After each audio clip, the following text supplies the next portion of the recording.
Good afternoon, good evening to anyone who's listening to this Thursday night Gemara chat. The Ish Matzliach organization is learning Masechet Avoda Zara Daf Yud Amud Bet. Just a quick hello to everyone. I have been traveling lately, that's why I haven't been posting anything up. It's been very difficult for me to manage time, especially with the 3 hour difference. Just for example, yesterday I landed Los Angeles at around 6:15 p.m. Um, I went from 113 degree Fahrenheit in Phoenix, Arizona to 61 degrees in Los Angeles. That's right. Right now it's 70 degrees Fahrenheit in Los Angeles. It's amazing how the weather difference is with a 45-minute flight. Um, Also, some people are wondering, messaging me how it's going. I want to say to everybody that lives, whether you're in Brooklyn, Queens, Five Towns, any of the five boroughs, well, maybe not any of the five boroughs, but Brooklyn, Queens, Five Towns, Main Street area, Flatbush, Borough Park. You are so lucky that you are surrounded with Torah and spirituality and tzaddikim and yeshivas. You have no idea how much that helps the spirituality of a person. And I'll speak about this for a minute before we start the Gemara. It's very interesting. Everybody knows who the Rambam is, right? Maimonides. But the Rambam had a son. His name was Rabbi Avraham ben Rav Moshe Maimon. He wrote many Sfarim. One of them that he wrote is a Sefer called Sefer HaMaspik Le'ovdei Hashem. And in the Sefer there, he writes something about Hitbodedut. And as we know, the whole Breslov movement, really a big part of the Breslov movement is Hitbodedut. However, the Breslov movement, I would say, started in the 1700s, maybe late 1700s. This is something that was written in the 12th century. And what exactly is Hitbodedut? Well, the son of the Rambam writes that, a lot of people think Hitbodedut means meditation, but it's not true, because there's two types of Hitbodedut. There's Hitbodedut Haguf, which means of the body, and Hitbodedut HaNefesh. So you can't say it means meditation, because there's no such thing as meditation of the body and meditation of the soul. So the Rambam's son writes that Hitbodedut, it means isolation. Isolation of the body and isolation of the mind.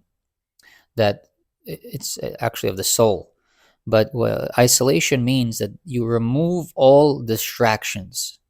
As it says by Yaakov Avinu, Vayivater Yaakov levado, Vayeavek ish imo ad alot hashahar. So the Rambam's son writes, what does it mean, Vayivater Yaakov levado? It says that finally he was alone after so long, that he was now not next to his wives, he was not next to his kids, he was not next to his possessions.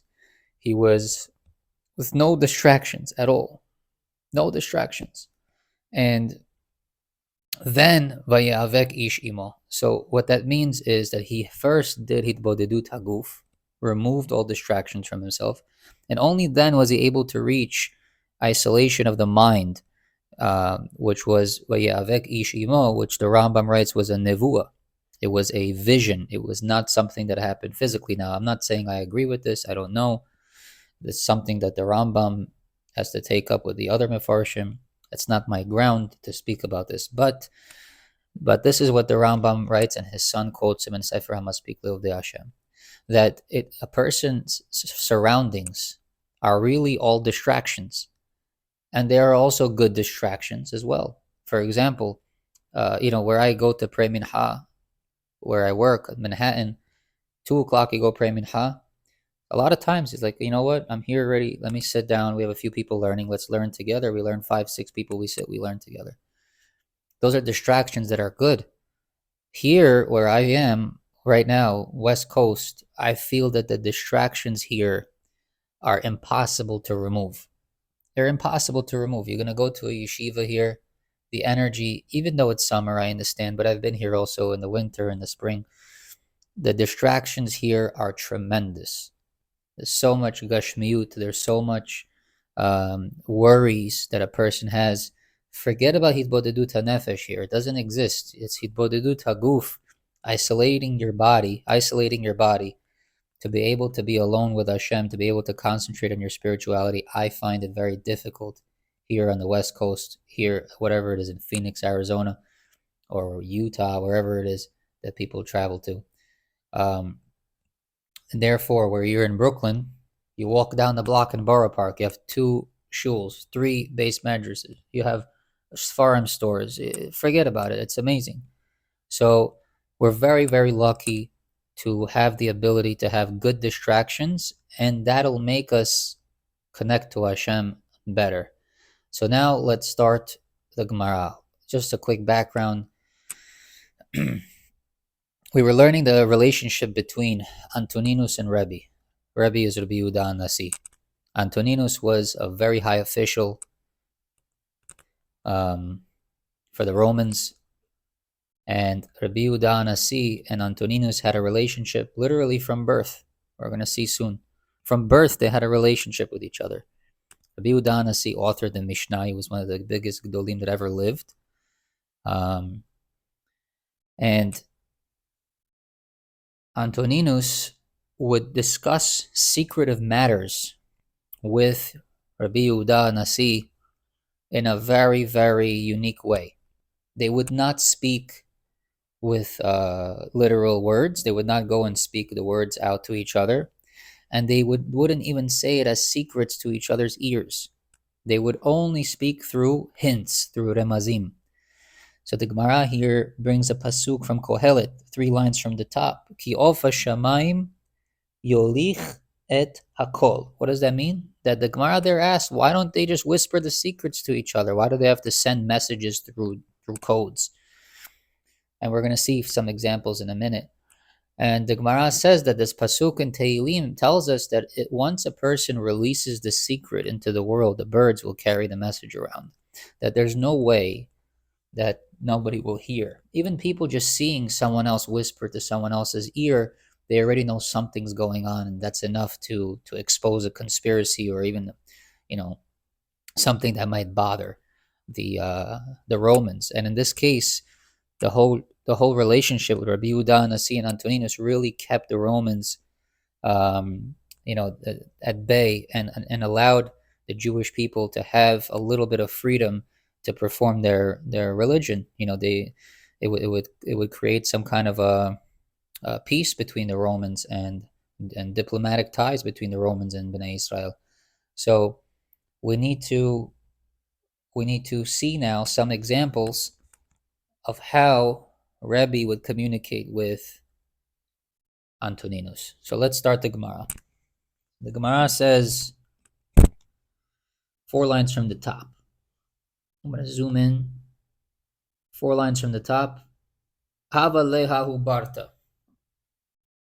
That Antoninus had a daughter. She was a princess. Dishma Gira. Her name was Gira. And Ka'avda Isura. This girl, Gira, the daughter of Antoninus, did an Avera. Ka'avda Isura. She did an Isur. Comes Rashi. Rashi says, Avda Isura. What does it mean that she did something that's forbidden? Zanta. Zanta means that she committed adultery. She did znut. Okay, so now Antoninus' rabbi is Rabbi Yehuda Nasi, and he wants to communicate this problem with his rabbi, with the sage, with the master. And Shadarle Gargira. So instead of telling him the message, because he wants to keep it a secret that they're even speaking, and he's taking counsel from a Jew, he didn't want the Romans to find that out. So Shadarle Gargira. He sent to Rebbe something called Gargira. What is Gargira? Okay, I want to say thank you first of all to Mr. David Aminov, who introduced me to a website called Merkava, which has the whole Shas on it, and Rambam, and all the other Sfarim on it. Amazing, amazing website. And over there, I was able to look up the translation of the word Gargira, and over there, they translate it as arugula. Arugula, people eat it in salads. Check it for bugs. Make sure you check it for bugs if you eat it. But at that time, arugula was not such an expensive plant, not such an expensive leaf. As a matter of fact, romaine lettuce was way more expensive than arugula at that time, contrary to what it is now. But but imagine now Antoninus uh, sends a message to Rebbe in the form of a bag of arugula. Rebbe sitting in his house. Imagine sitting in his house, and we see that he gets a bag of arugula in the mail. What is the Gedol Hador going to do with this? So comes Rashi, second line on Rashi. Shadarle Antoninus Rebbe Ezev. Antoninus sent to Rebbe a grass, Shishmo Gargira, that the name of this grass is called Gargira. And Ruka Bilaz. What does Ruka Bilaz mean? It means Ruka is what it's called, Bilaz. Bilaz stands for Bilashon Avoda Zara. In the language of the idol worshippers, they call it Ruka. Behevin Rebbe, and Rebbe understood, Ma li vila'esev hazeh. What am I supposed to use this grass for? I don't need this grass. Vadai simanahu deshlach li garira. It's for sure a sign that he sent me gargira. Why? Nigrera v'nimshach lev gira ima noafim. It must be that Gira, the daughter of Antoninus, went after her desires with the noafim, with the people with men that commit znut, right? And Rashi ends his commentary on this by saying, Yodea haya lilmod Antoninus. Antoninus knew how to analyze, how to learn. So since that's the fact, so Rebbe understood that Antoninus is a little bit sophisticated, I guess, in he's a smart guy, he's a politician, and he's sending me a message. And what is the message? That his daughter Gira committed znut, promiscuous acts with a man. So now Rebbe has to reply. You can't reply with words. You can't reply with a letter. Someone's going to read it, right? Shadarle kusbarta. So Rebbe sent back to him kusbarta, second line from the top of the recording. Shadarle kusbarta. What is kusbarta? Some people translate it as coriander, but it's not important to know the translation of it in English.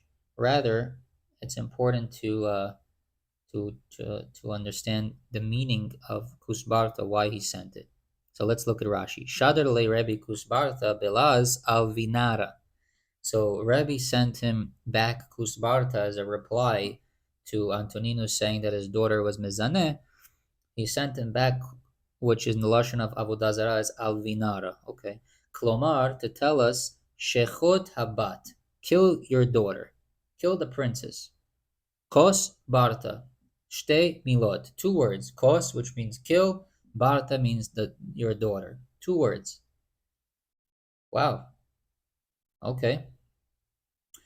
So now imagine Antonino sitting on his dinner table and says, "You have a message in the mail. Somebody sent you some coriander." Coriander, kusbarta. That means I should kill my daughter. Okay. Shadar le karti. So he replied back to Rebbe and he sent him karti, which is leek, right? Karti is a different vegetable. What does karti mean? So hadar shadar le. So he sent him. Furthermore, Rashi says Antoninus karti.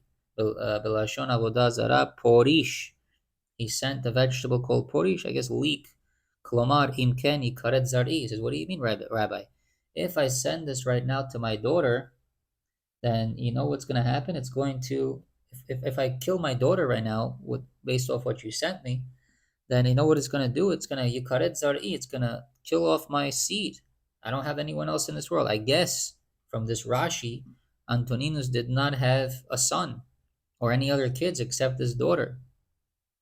So it doesn't. I don't know. I don't know all of Shas to tell you that Antoninus had another child.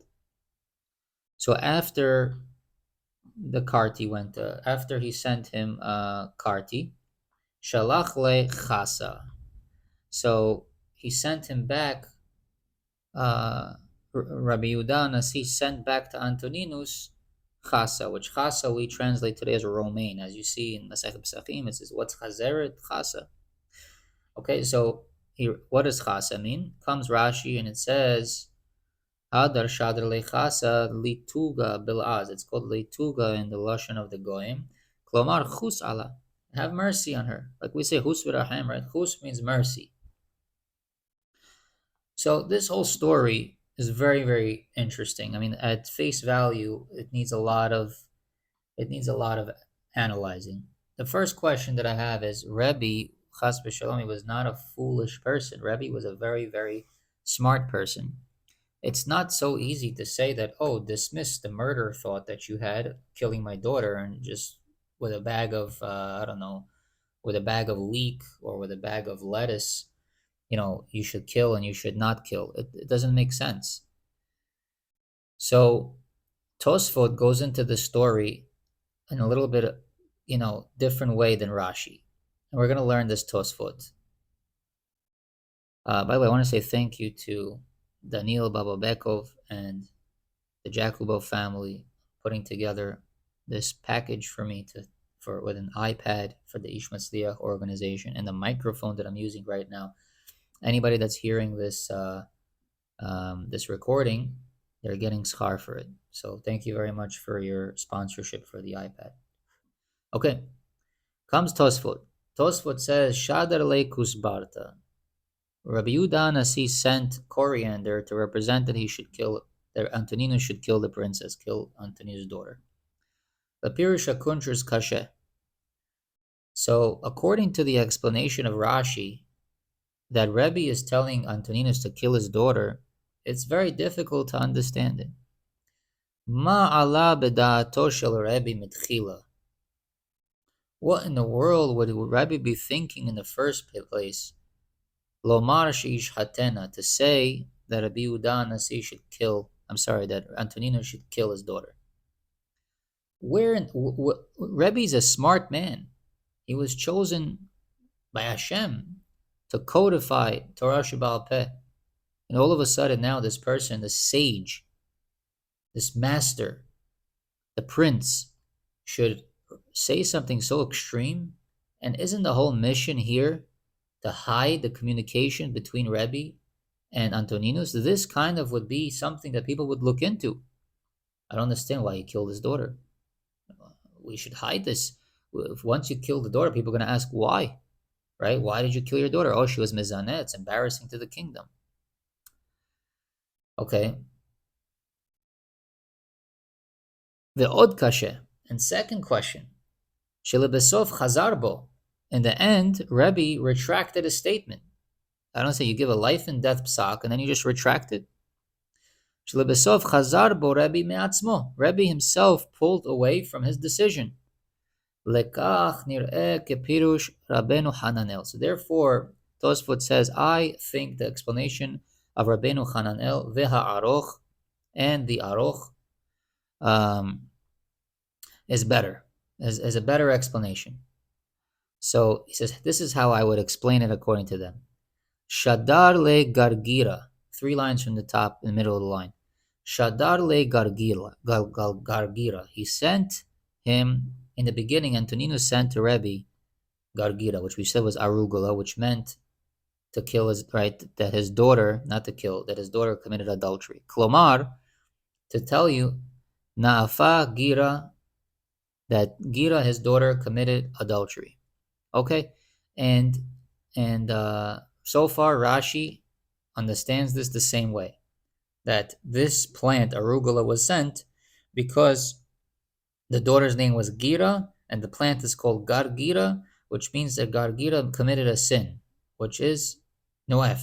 How can you understand that Gargira, which is her name, means that she did this Avera? It doesn't make sense.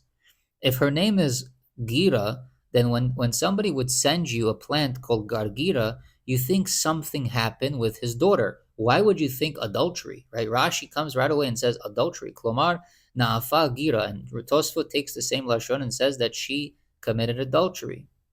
So where did he get it from? So he says, Hanoef v'hanoafet, that in Vayikra Perek Chaf, it says over there a pasuk that if a person, let me get the exact pasuk, give me a sec. Vayikra Perek Chaf,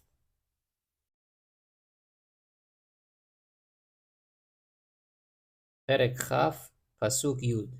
Ve'ish asher yin'af et eshet ish, asher yin'af et eshet re'ehu, mot yumat hano'ef ve'hano'afet. Okay? What does that pasuk exactly mean? So it says here, and a man who commits adultery with his wife, a man who commits adultery with his neighbor's wife shall die, the adulterer and the adulteress, both of them. So the man that committed the Avera and the woman that committed the Avera, both of them have to die. Now at that time, the most famous Pirush, the most famous translation on the Torah was something called the Targum Yerushalmi, which was authored by Rabbi Yonatan ben Uziel, the top student of Hillel HaZaken.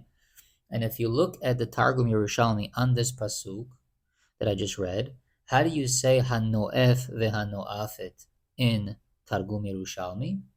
It is translated in Targum Yerushalmi in Aramaic as Gayera vegayerta. So the word Gira, although it sounds like her name is Gira, because the Gemara says Dishma Gira, Tosfot is taking a different approach. He's saying here that no, he sent Gira to. He knows his daughter's name is Gira, or he's trying to say that his daughter committed this Aramaic word of Gira ve'girta, which means hanoef ve'hanoafet. She was an adulteress. So now Rebbe has to reply to this. And of course, when Rebbe sees this vegetable and he knows that, okay, this pasuk in the Torah means noef noafit, is he trying to tell me that his daughter committed adultery? So shadar le kusbarta. So Rebbe sends back, like we said, coriander. Okay, now Rashi says kosbarta means kosbarta, kill your daughter. However, Tosfot says no. Shader le kusbarta means kase al kelona, which means cover up the sin, vehochichena baseter, and correct her privately. Go into the room, sit down on the chair with her, and tell her, daughter, you committed a very nasty act, and I'm very disappointed with you. Make sure you never do it again, and make sure this never leaves this room ever again. To kind of cover up the secret and not to ruin Antoninus's political position, which is the whole purpose of keeping the secretive, so that it benefits the Jews. The Antoninus lo hevin ma shalach lo, and Antoninus did not understand what Rabbi Udan Anasi was trying to say. Ve'aya savur, and he thought she'amar shechot habat. He thought kos bartam is two words, like Rashi explained, kill the daughter. V'shader le karti. So because he didn't understand that he wanted to tell that Rabbi Udanasi was trying to tell him to cover up the act and correct your daughter privately, don't make a mockery out of your family.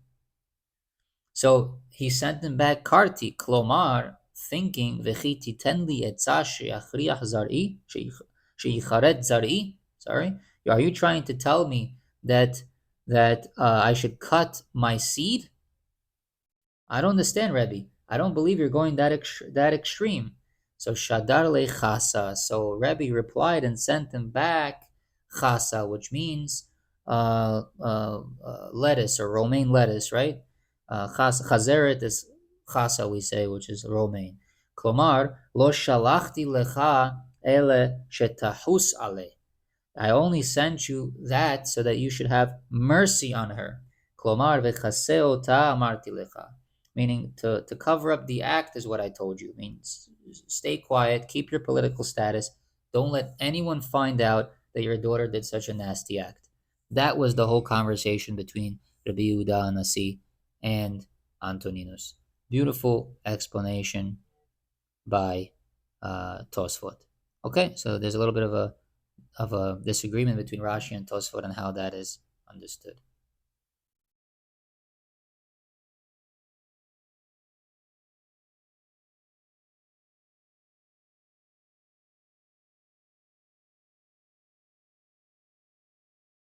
Okay, now we'll continue a little bit with the Gemara and and Rashi.